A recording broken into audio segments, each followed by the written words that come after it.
Wherever you wanna go, Job Squad will find a place for you.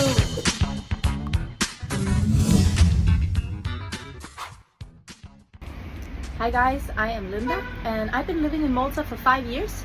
I am going to tell you a little bit about how that is and why you should definitely consider moving to Malta.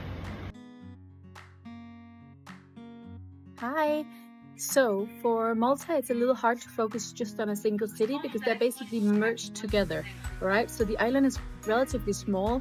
On a map, it looks like you can live in one side of the island and work on the other, but there's a lot of traffic. So keep in mind that you need to go from A to B, and there is only cars and roads. There is no metro, so I would suggest working in iGaming, for instance. You live in St. Julian's, you live in Slema, maybe Valletta, Sira, Birkirkara. You need to check out where your company is based and how long transport takes. That's very important. So even though the cities have merged together and the island is very small, there's still quite a big change from place to place in cost of living. So cost of living in Slema, in Valletta, in some of the bigger cities are significantly higher than it is on the countryside. So if you get a car, if you get a scooter, you can live a little bit further out. But cost of living is still cheaper than it is in the north of Europe. A salary of 2,000 euros, you're living good, unless you want your own apartment, because Malta is so small and there's already about 450,000 Maltese people and a big influx of people from all around the world and all around Europe due to tax reasons, due to cost of living, due to living standards is really high, due to the beautiful weather and the beautiful scenery, the water straight in the Mediterranean. It's quite important that you maybe don't expect to find a place to live by yourself immediately. Okay, so cost of living, supermarkets, same price that is in basically Italy and France and Spain.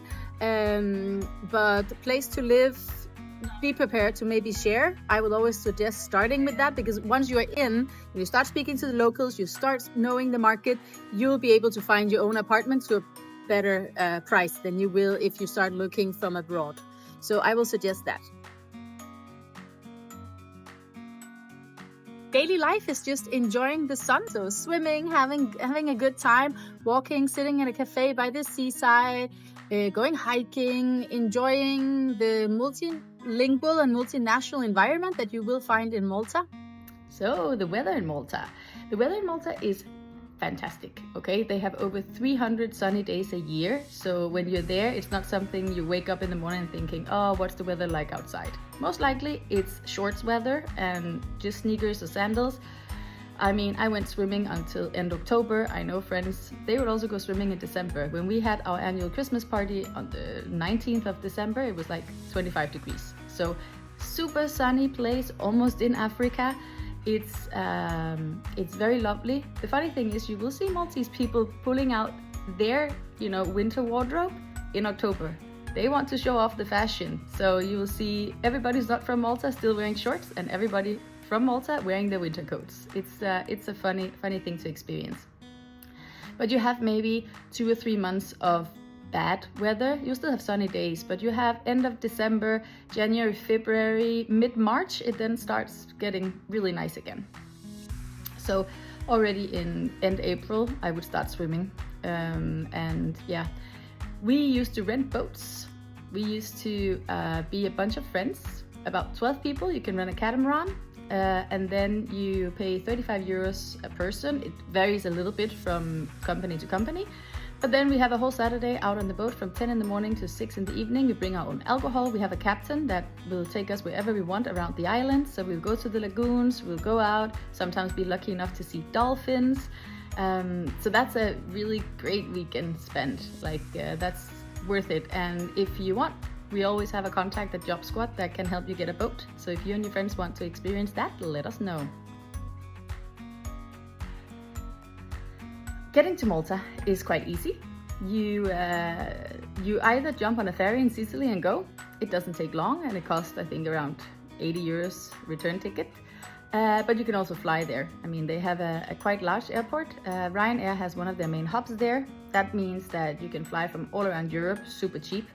But you also are able, if you're living there for a longer period of time, to actually take advantage of Ryanair's really cheap offers going to Jordan, going to African countries, going from there to Italy and Greece as well.